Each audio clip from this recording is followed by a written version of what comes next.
Bapak yang baik, terima kasih Bapak atas kesempatan yang indah yang telah Engkau berikan kepada kami. Bersyukur Engkau telah mengumpulkan kami untuk mendengarkan paparan materi. Engkau yang mengurapi hambamu yang penuh dengan kelemahan, supaya hamba dapat menyampaikan kebenaran firman-Mu ya Bapak, khususnya terkait dengan pemberitaan kabar baik. Roh Kudus kiranya Engkau mengurapi kami, dan kami serahkan waktu ke depan dalam tangan-Mu. Dalam nama Tuhan kami Yesus Kristus kami sudah berdoa. Amin. Ya, selamat malam, Shalom, Bapak Ibu Saudara yang terkasih dalam Tuhan Yesus Kristus.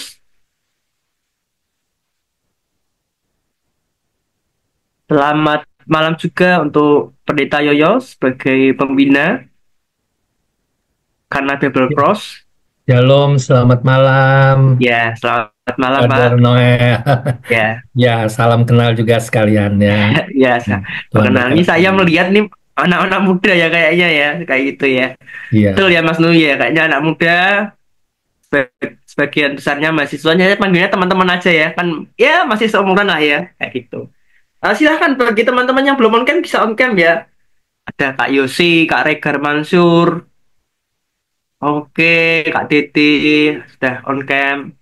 Silahkan bisa bisa saling berinteraksi seperti itu. Kak Stefani seperti itu dan juga yang lainnya. Baik teman-teman semua. Jadi tema saya pada malam hari ini, tema seminar pada malam hari ini saya beri judul Ujung Tombak Injil, Mengenal dan Mengemban Panggilan Tuhan. Nah, ini adalah lanjutan, ada hubungannya dengan materi yang disampaikan oleh Pendeta Yoyo kemarin ya, bahwa bentuk kita melakukan kehendak Bapa yaitu memberitakan Injil, dan itu mutlak harus dilakukan. Dan sekarang kita akan belajar secara praktisnya ya, dan juga seluk-beluknya mengapa kok harus memberitakan Injil ya. Bisa di next Mas Nuyu. Nah, gambar ini adalah European Spearhead, teman-teman ya. European Spearhead ini adalah tombak Eropa. Itu tajam sekali, teman-teman ya. Kalau teman-teman lihat ujungnya itu tajam sekali. Ujung tombak ya, kayak gitu ya. Nah, ujung tombak itu kan tajam sekali. Artinya apa ujung tombak? Ujung tombak itu adalah seseorang atau sekelompok orang yang diandalkan, yang dijagokan, yang dipercaya. Ya, kalau teman-teman mengamati pertandingan sepak bola, ada pemain yang berada di garis depan, ya, yang biasanya mencetak gol. Nah, karena pemain ini bisa mencetak gol, pemain ini bisa diandalkan oleh tim, maka ditaruh di garis depan. Nah, karena pemain ini adalah pemain yang diandalkan, maka pemain ini ditaruh di garis depan. Karena pemain ini bisa mencetak gol di dalam timnya. Nah, seperti itu ujung tombak, teman-teman ya, ilustrasinya. Nah, jadi ujung tombak itu adalah seorang atau sekelompok orang yang dijagokan, yang dipercaya, yang diberi tanggung jawab, dan biasanya berada di posisi garis depan. Ya, masih sebelumnya, Mas. Nah, seperti itu ya. Ujung tombak adalah sekelompok orang atau organisasi. Maksud saya, ujung tombak adalah individu atau sekelompok orang yang dipercaya, dijagokan, dan diberi tanggung jawab yang besar. Dan biasanya taruh di garis depan. Nah, kita itu juga ujung tombak, teman-teman ya. Nah, siapakah ujung tombak Injil itu? Jawabannya adalah kita, kaum muda, teman-teman ya. Nah, kita adalah ujung tombak Injil karena kita punya energi, kita punya semangat, kita punya kesempatan, kita punya kemampuan, ya, punya waktu untuk bisa memberitakan kabar baik, teman-teman ya. Dan tentu saja di tengah kemajuan teknologi saat ini, ya, dengan kemudahan-kemudahannya, nah tentu kita punya tantangan gitu ya untuk dapat memberitakan kabar baik. Ya. Nah, kira-kira apa tantangannya? Bisa di next, Mas.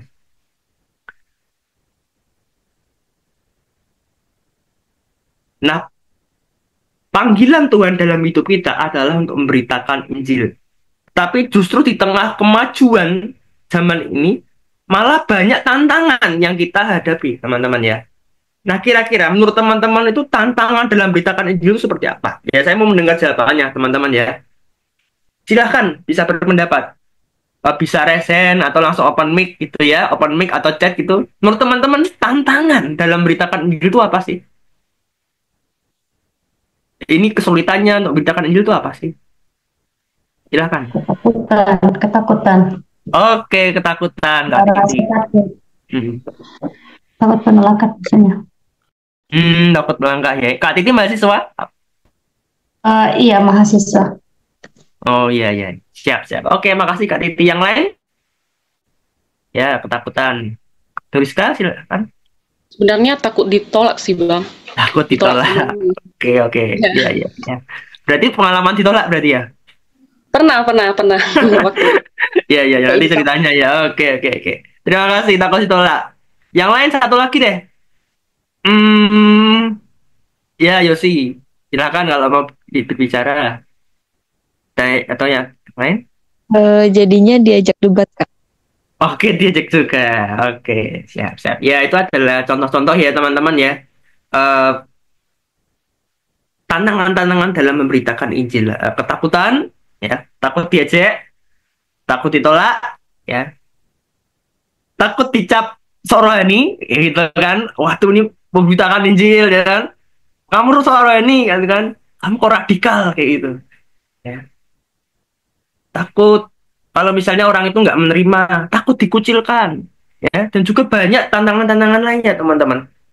Nah, itu semua adalah hal-hal wajar yang dialami oleh setiap pemberita Injil, teman-teman. Dan juga dialami oleh setiap orang yang akan memberitakan Injil. Nah, lalu gimana caranya kita bisa memberitakan Injil? Nah, nanti kita akan bahas lebih lanjut. Tapi kita mau lihat kondisi bangsa kita saat ini, teman-teman. Bisa di next ya, teman-teman. Oke, oke. Terima kasih, Mas Nuyu. Nah, ini adalah data yang diimpun dari Kementerian Dalam Negeri, teman-teman ya. Nah, jadi jumlah penduduk Indonesia itu berapa? 270 juta ya, 270 juta. Nah, jadi jumlah orang percaya di Indonesia itu hanya sekitar 29 jutaan. Gitu ya.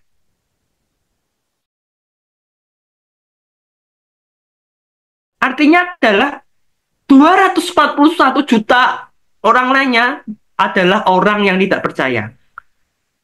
Jadi 241 juta itu meliputi orang Islam, orang Katolik, orang Hindu, orang Buddha, aliran kepercayaan, Konghucu, ya.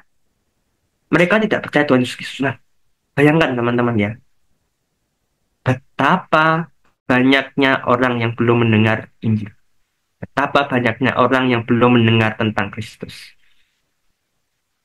Nah, itu menggetarkan jiwa kita seharusnya teman-teman ya. Jadi betapa luasnya ladang kita ini. Betapa banyaknya jiwa-jiwa yang harus kita tuai. Betapa beratnya pekerjaan kita ini. Ya. Nah, itu menggetarkan jiwa kita. Dan juga menggetarkan jiwa saya. Untuk menuntut saya, mendorong saya untuk bisa memberitakan kabar baik. Nah, mereka ini bisa jadi keluarga teman-teman, sahabat teman-teman, atau teman kalian, bahkan orang yang tidak kalian kenal sekalipun. Itu mereka masuk di sini. Nah, dengan menyaksikan realita ini, apakah kita hanya diam aja, rebahan gitu kan, nge-scroll TikTok, nge-scroll IG, gitu, nonton drakor, atau kita mau bergerak untuk memberitakan kabar baik, berperang, maju sebagai garis depan. Ya, pilihan ada di tangan kita. Bisa dilihat, Mas? Nah, yang jadi pertanyaan, ya, ngapain sih Kak kita harus memberitakan Injil? Mengapa harus memberitakan Injil? Nah, yang pertama adalah ini adalah perintah Tuhan. Saya minta tolong satu orang yang paling memberani bisa membacakan itu kita semua di Matius 28 ayat 19 sampai 20. Silakan.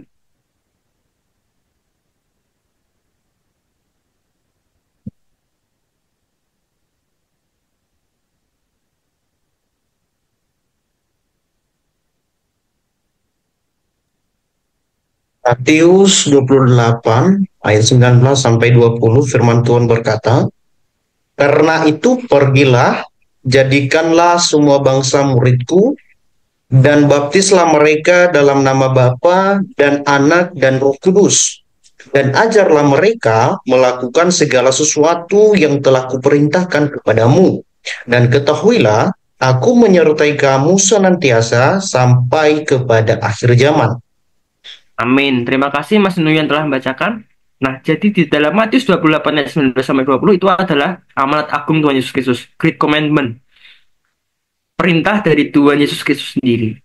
Nah, teman-teman misalnya teman-teman mahasiswa ya, teman-teman suruh dosen kalian mengumpulkan tugas. Minggu depan kumpulkan tugas di meja saya.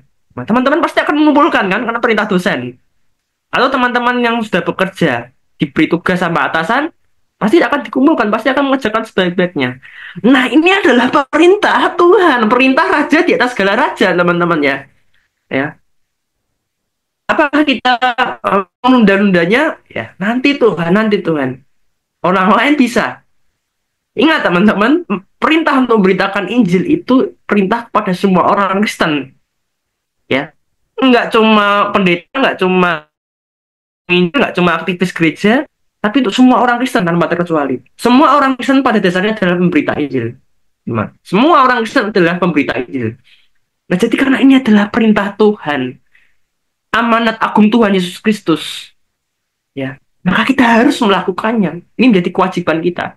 Nah, lalu pertanyaannya, Kak, kalau nggak memberitakan Injil, gimana? Dosa apa enggak? Ya, jawabannya ya dosa, teman-teman ya. Karena teman-teman melanggar perintah Tuhan.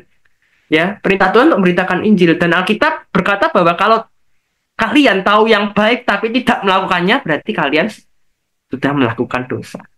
Tahu, padahal memberitakan Injil adalah tugasnya, tapi tidak melakukan. Ya, teman-teman ya berdosa. Sebenarnya. Kayak gitu, teman. Maksudnya dosa pasif. Gitu, nah, kemudian yang kedua adalah Yesus satu-satunya jalan keselamatan. Kisah para Rasul 4:12 mengatakan, di bawah kolong langit tidak ada nama yang dikaruniakan selain Tuhan Yesus Kristus yang dapat menyelamatkan umat manusia. Ya. Jadi artinya Yesus itu satu-satunya jalan keselamatan, tidak ada jalan yang lain. Agama, perbuatan, amal, kesalahan, ritual agama itu tidak diselamatkan, teman-teman ya. Karena sebaik-baiknya orang itu pasti ada dosanya. Ya kan? Misalnya orang ini berbuat baik selama hidupnya, 999 kebaikan. Tapi masih ada satu nih, dia berbuat satu dosa. Dia tetap tidak sempurna, teman-teman. Ya, jadi Yesus satu-satunya jalan keselamatan, karena dengan percaya Tuhan Yesus Kristus, dosa-dosa kita diampuni dan kita memperoleh hidup yang kekal. Jadi tidak ada jalan lain, teman-teman.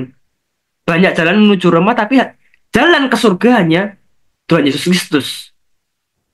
Dan perbuatan baik tidak dapat menyelamatkan, karena perbuatan baik manusia tidak sempurna, sebaik apapun. Teman-teman ya, sebaik apapun. Ingat, perbuatan baik tidak menyelamatkan, sebaik apapun itu. Ya, karena di dalam diri manusia pasti ada dosa, karena manusia telah jatuh di dalam dosa. Ingat teman-teman, bagi teman yang pemuritan, ya kan itu, ingat, doktrin penting dan doktrin keselamatan, satu-satunya jalan hanya Tuhan Yesus Kristus. Supaya memperoleh keselamatan, saudara harus percaya Tuhan Yesus Kristus dan juru selamat. Karena Tuhan Yesus yang adalah juru selamatmu, yang mengampuni dosa-dosamu, dan kamu akan boleh hidup kekal jika percaya kepadanya. Ya. Selanjutnya yang ketiga adalah mereka yang tidak percaya Yesus berada dalam hukuman, teman-teman ya. Yohanes 3:18 jelas berkata bahwa mereka tidak percaya sudah berada dalam hukuman, teman-teman. Ya, artinya apa? Mereka yang tidak percaya Yesus akhirnya akan dihukum selama-lamanya di neraka, teman-teman. Nah, bayangkan betapa mengerikannya. Nah, mereka dihukum selama-lamanya karena mereka mati di dalam dosa-dosanya, teman-teman. Karena mereka tidak mau menerima pengampunan, karena mereka memberontak, merasa dirinya sudah baik, dirinya sudah sempurna. Ya, sehingga mereka berakhir di kebinasaan kekal. Jadi mereka yang tidak percaya Yesus, upahnya adalah kebinasaan kekal. Nah, karena itu Roma 6:23 berkata upah dosa adalah maut. Maut di sini bahasa aslinya adalah thanatos.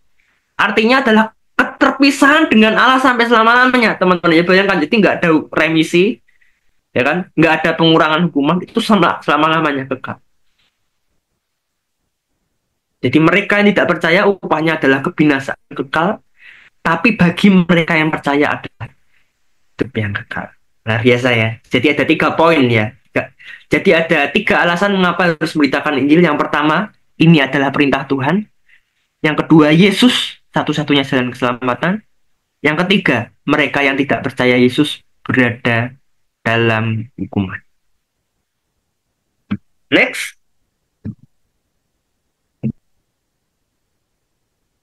Nah, pertanyaannya, kepada siapa kita harus memberitakan Injil? Nah, Tuhan Yesus berkata bahwa tetapi kamu akan terima kuasa kalau Roh Kudus turun ke atas kamu.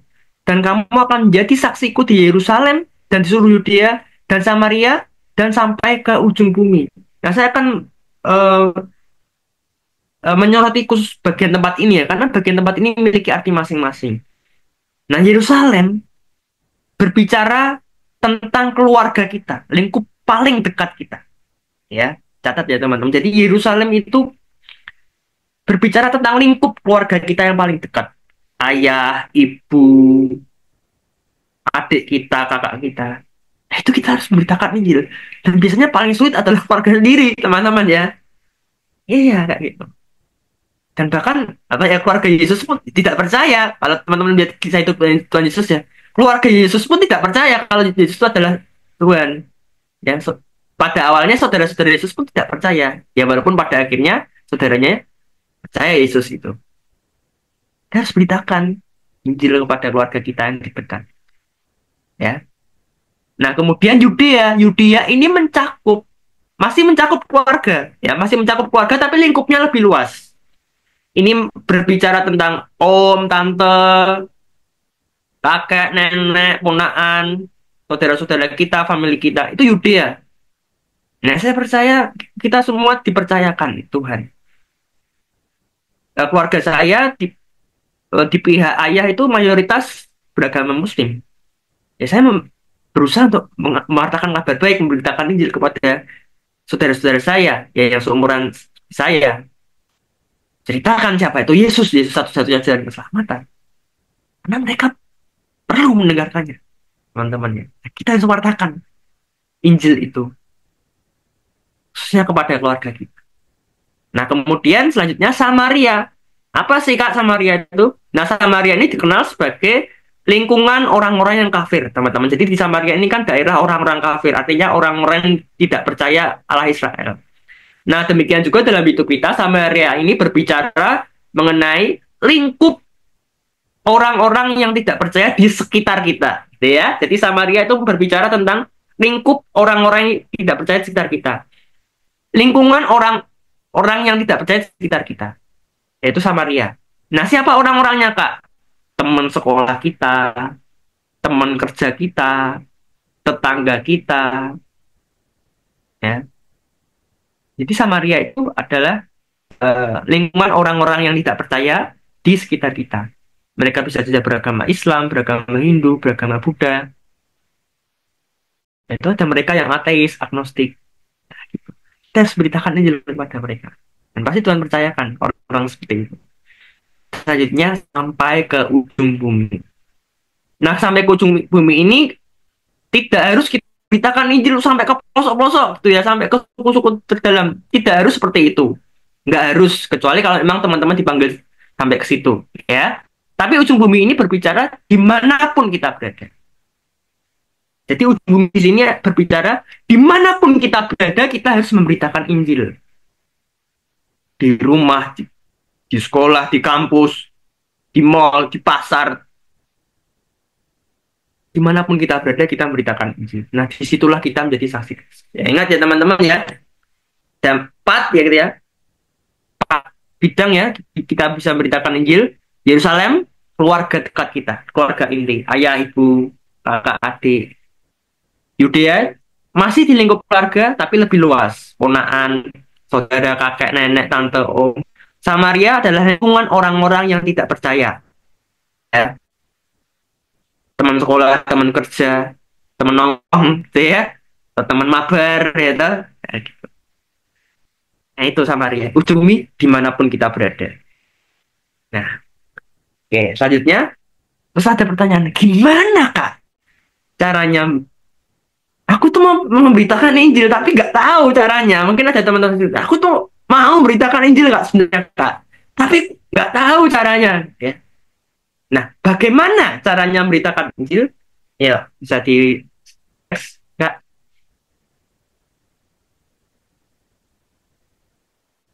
Nah, eh, langkah pertama ya sebelum kita memberitakan Injil, kita pertama-tama harus berdoa dulu. Ya, harus berdoa dulu. Karena itu Dwight Moody berkata, we must talk to God about people before we talk people about God. Nah, artinya kita harus berbicara kepada Tuhan terlebih dahulu sebelum kita berbicara kepada orang lain mengenai. Harus berdoa dulu teman-teman ya. Sebelum beritakan Injil, kita harus berdoa kepada Tuhan. Tuhan, mohon pimpinanmu dalam beritakan Injil. Tolong aku supaya bisa memahami karakternya. Karakter manusia itu kompleks teman-teman ya. Ada yang pendiam, ada yang suka ngomong, ada yang sensitif, ada yang ekspresif. Kita harus memberitakan Injil supaya dituntun Tuhan. Itu teman-teman.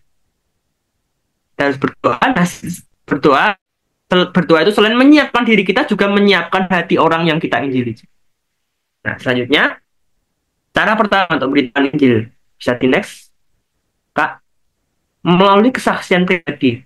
Nah, kesaksian pribadi ini mudah teman-teman, karena kesaksian pribadi ini ada dalam diri teman-teman dan semua orang punya kesaksiannya masing-masing bersama dengan Tuhan. Nah, kesaksian pribadi ini merujuk pada perubahan hidup kalian. Perubahan hidup kalian yang lama seperti apa, hidup kalian yang baru seperti apa. Nah, itu ceritakan. Gimana hidup kalian yang lama sebelum menerima Kristus? Gimana hidup kalian yang baru? Ya mungkin saya karena di sesi ini terbatas, ya saya memberikan ringkasannya saja teman-teman ya. Belum ke praktisnya, karena perlu pembahasan lebih lanjut. Nah, jadi seperti itu ya teman-teman ya. Ceritakan kesaksian kalian, bagaimana kalian mengikut Tuhan, hidup lama kalian, setelah kalian menerima Yesus, perubahan apa yang terjadi. Saya kan sebagai mentor pemuda juga youth mentor. Suatu saat di bulan Januari lalu kami ada retreat. Nah, setelah retreat itu ada istirahat ya teman-teman ya. Kemudian saya tuh tergerak untuk memberitakan Injil ke murid-murid saya yang laki-laki ya, khususnya.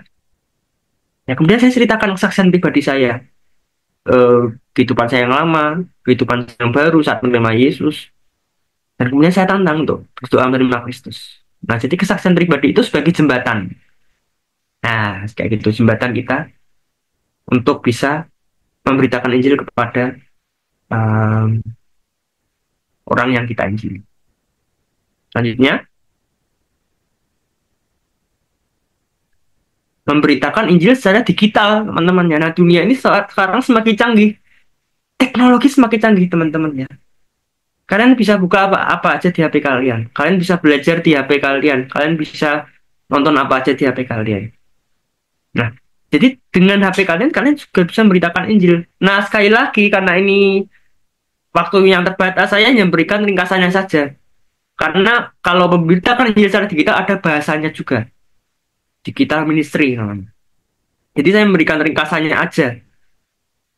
Permukaannya saja. Jadi memberitakan Injil secara digital, teman-teman bisa melakukannya. Misalnya teman-teman baca Alkitab, dapat ayat bagus nih. Nah, kemudian posting di status WA kalian, posting di status WhatsApp kalian. Nah, di situ kan orang-orang bisa melihat.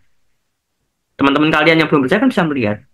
Kan bisa bertanya juga, Yesus itu siapa sih? Gitu ya. Bapa itu siapa sih? Roh Kudus itu siapa sih? Atau teman-teman bisa posting juga cuplikan video khotbah, lagu rohani. Itu menjadi berkat, ya kan? Daripada teman-teman posting status yang tidak membangun, daripada teman-teman posting status keluh kesah gitu kan. Ya mending teman-teman posting, share tentang kabar baik. Berikan digital. Kalau LPMI biasanya ada kayak Jesus film gitu ya, film Yesus, jadi ada kehidupan Yesus gitu dibagikan gitu, ada aplikasinya sendiri. Ada traktat juga namanya Paduka Rohani. Nah itu banyak teman-teman. Jadi itu perlu pembahasan khusus. Pembacaan Injil secara digital. Next, mengajak ke gereja. Nah, sebenarnya ini cara yang mudah teman-teman ya. Pasti ada murid-murid kalian yang sulit untuk ke gereja, malas untuk ke gereja. Ada teman-teman kalian yang belum percaya Tuhan Yesus. Anda bisa ngajak ke gereja. Anda bisa ngajak ke persekutuan youth gereja kalian masing-masing, kemudian di ibadah hari Minggu atau ada KKR gitu ya, teman-teman bisa ngajak. Nah, gunakan momen-momen itu. Gunakan kesempatan itu dengan baik. Jadi jangan pikirkan diri kalian sendiri. Jangan egois gitu ya. Wah, aku udah selamat nih. Oke, aku udah selamat. Ya udah aku gereja. Tapi ada orang-orang yang Tuhan percayakan kepada teman-teman. Nah, apakah teman-teman sudah membawanya kepada Tuhan? Nah, seperti ini teman-teman ya. Misalnya teman-teman sedang bepergian ke gunung gitu ya. Di gunung kan ada banyak jurang. Ya. Nah, kalian pergi bersama teman kalian, nah teman kalian itu sedang berjalan menuju ke jurang tanpa dia sadari. Apa yang akan kalian lakukan? Apakah teman-teman hanya diam saja atau menolong dia? Nah, sebagai teman baik, sebagai teman yang baik, pasti teman-teman akan berteriak mengingatkannya, "Wahai, itu jurang, ayo kembali. Itu jurang, ayo kembali." Apakah tega teman-teman biarkan teman kalian masuk ke jurang gitu? Nah, demikian juga dalam hidup kita teman-teman. Tanpa kita sadari ya, teman-teman kita itu sedang berjalan menuju ke kebinasaan, kepada penghukuman kekal. Karena mereka tidak percaya, karena dosa-dosa mereka belum diampuni, mereka masih dalam dosa-dosa. Nah, sekarang tugas kita, nah, mau nggak ya? Mau nggak kita memberitakan? Pertanyaannya bukan bisa apa nggak? Bisa. Mau apa nggak mau? Ya. Kalau teman-teman mau, ya Tuhan pasti akan melengkapi, memberikan keberanian. Betul teman-teman, saya juga dulunya takut. Betul, saya takut. Ya merasakan takut ditolak, takut apa? Diejek, ya takut dicaproni. Tapi saya menyadari bahwa ini hal yang benar. Ini perintah Tuhan. Saya lakukan berapapun harganya. Next. Oh ya, sebelum tadi ya, tadi berarti kan ada 3 ya cara kita memberitakan Injil. Yang pertama dengan kita saksian secara pribadi, yang kedua memberitakan Injil secara digital, yang ketiga mengajak ke gereja. Itu supaya bisa bermanfaat bagi teman. Nah, saya untuk materi saya dengan sebuah kisah. Ya, ini kisah nyata teman-teman ya. Ini terjadi di Amerika tahun 1934. Namanya Albert McMakin. Ya, orang sederhana teman-teman. Ia adalah pekerja upahan di pertanian. Jadi ia baru saja menerima Tuhan Yesus Kristus. Ya, usianya 24 tahun saat itu. Ya. Ia baru saja menerima Kristus. Nah, ia punya semangat yang membara ya untuk membawa jiwa-jiwa teman-teman. Nah, jadi dia biasanya mengantar orang ke KKR. Jadi dengan truknya ia mengantar orang-orang ke KKR. Ya, luar biasa ya semangat teman-teman. Nah, tapi ia ingat ada anak majikannya yang belum menerima Yesus. Ya. Dia ingat seorang anak laki-laki itu. Usianya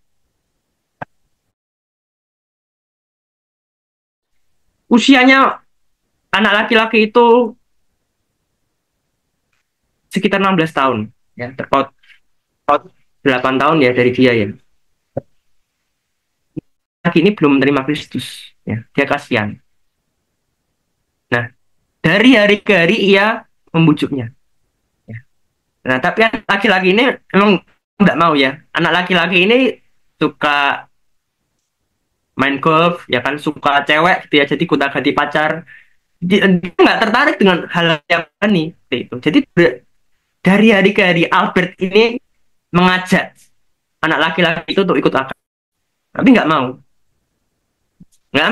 terus. Nah, kemudian Albert ini memutar otak gimana caranya. Jadi dia dengan berdoa, Dan akhirnya dapat cara. Ya, setelah dia berdoa akhirnya dapat cara. Nah, kemudian akhirnya ia berkata ke anak laki-laki ini, ayo, aku minta tolong kamu untuk menyetir mobil ini, ya kan? Aku minta tolong kamu untuk menyetir mobil ini untuk nganter orang-orang ke KKR. Akhirnya anak laki-laki jawab, oke, aku eh, nganter KKR, ya udah.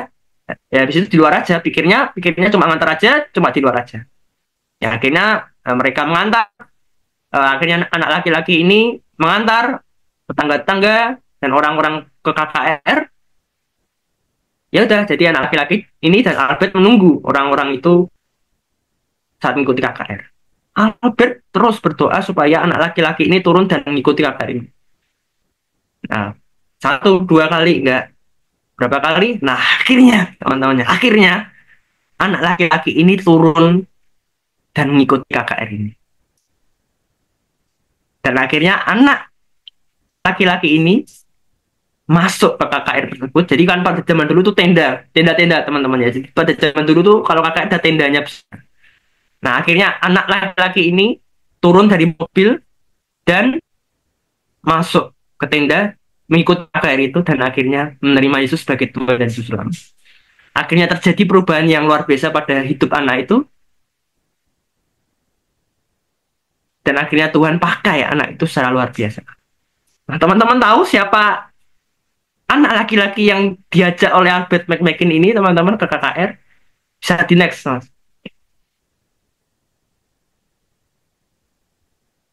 Ya, jadi anak yang diajak Albert McMakin ini adalah Billy Graham, teman-teman ya. Jadi Billy Graham adalah penginjil. Jadi Billy Graham adalah penginjil terkenal, penginjil yang paling berpengaruh di abad ke-20. Nah, siapa sangka gitu ya,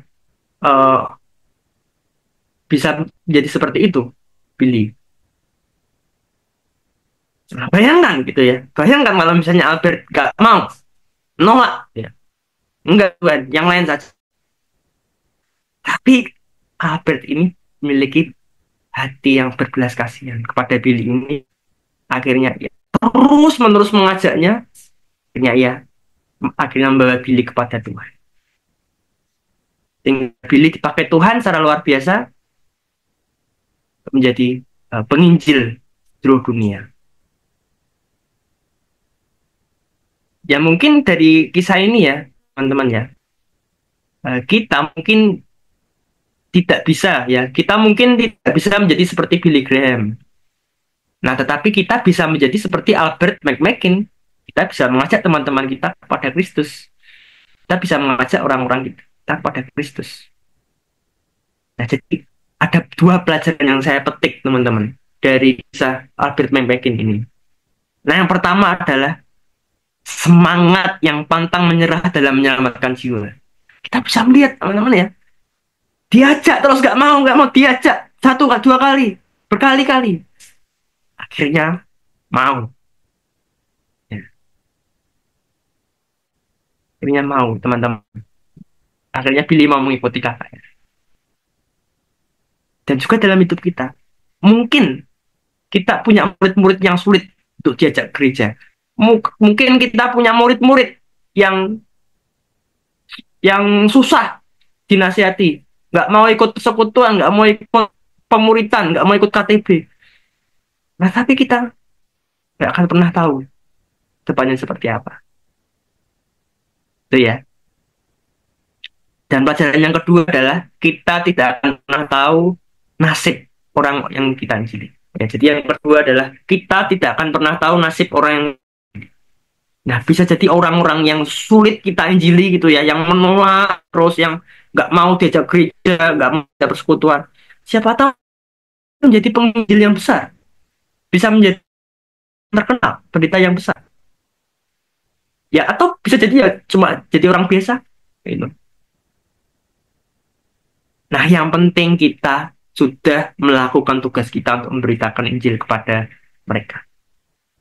Itu ya, teman-teman, yang bisa dipelajari, yaitu semangat yang pantang menyerah dalam menyelamatkan jiwa. Yang kedua, kita tidak akan pernah tahu nasib orang yang kita injil. Sekian gitu ya materi saya tentang lomba Injil. Saya serahkan kepada moderator ya untuk diskusi. Terima kasih Mas Noel untuk materinya.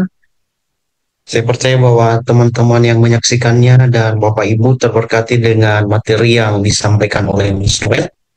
Sekarang saya akan buka ruang tanya jawab atau diskusi. Ini kita gunakan waktu sekitar 15-20 menit. Bagi teman-teman yang mau menanyakan tentang materi yang disampaikan atau tentang penginjilan, boleh book open mic atau raise hand, boleh. Atau juga kalau misalnya teman-teman jaringan sinyalnya agak buruk ya, bisa tulis di kolom chat supaya saya nanti bisa membacakannya.